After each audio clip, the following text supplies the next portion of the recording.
What if being smart actually makes you easier to fool?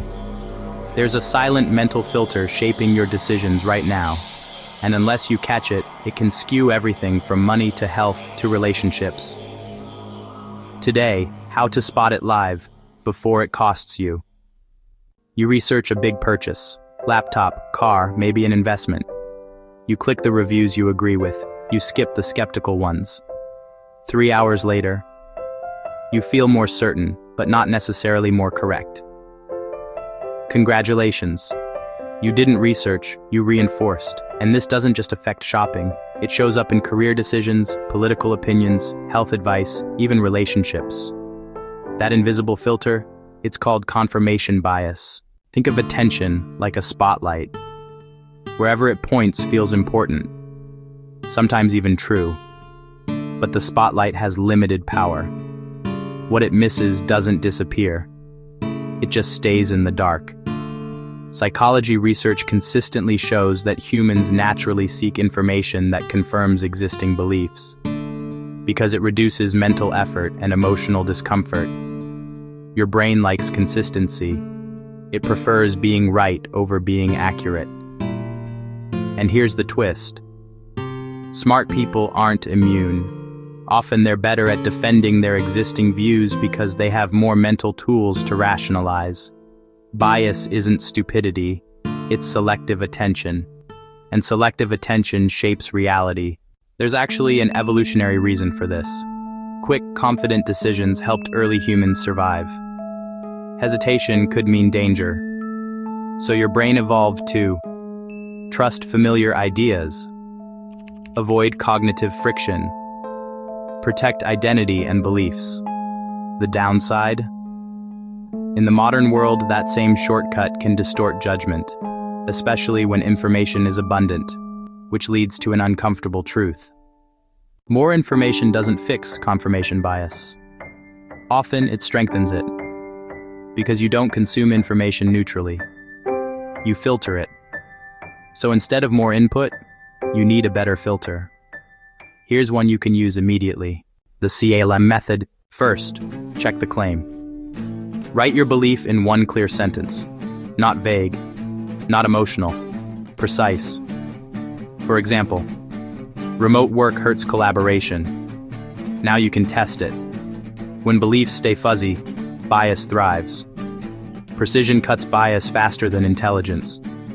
And writing it down slows your thinking, which reduces impulsive conclusions. That alone improves decisions. Next, ask for the opposite. Don't search what agrees. Hunt what challenges you. Search. Remote work improves collaboration mechanisms. At first, this feels uncomfortable. That discomfort is valuable. Psychologists call this cognitive dissonance, tension between beliefs and evidence. Most people resolve it by ignoring the evidence. Clear thinkers lean into it, because growth happens there. Yes, it feels awkward. That's usually the clue it's working. Limit your inputs. One strong argument for, one strong argument against. Why? Because quantity creates illusion. 20 agreeing articles don't equal one rigorous counterpoint. Algorithms amplify agreement. Social media feeds reinforce it. That's not research.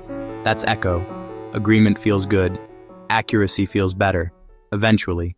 In a moment, I'll walk you through a 60-second exercise you can run on any belief.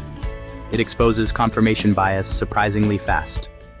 But first, the final step. Measure your shift.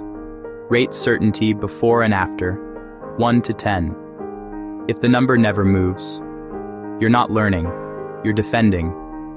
Intellectual flexibility is one of the strongest predictors of good decision-making. And measuring change builds that flexibility. Let's try it right now. 60 seconds. Write one belief. Search the opposite. Read one strong counter-argument. Now re-rate certainty. Notice what happened. Maybe certainty dropped. Maybe it increased, but with better reasoning. That small shift? That's cognitive calibration. Think of it like strength training for judgment. No gym membership required. Do this regularly and something interesting happens. You become less reactive, more curious, more accurate, and that compounds over time. Confirmation bias rarely acts alone. Social pressure amplifies it. Classic psychology experiments showed people agreeing with a clearly wrong group answer, simply to avoid standing out. Today, social media intensifies this. Algorithmic feeds, community identity, and echo chambers.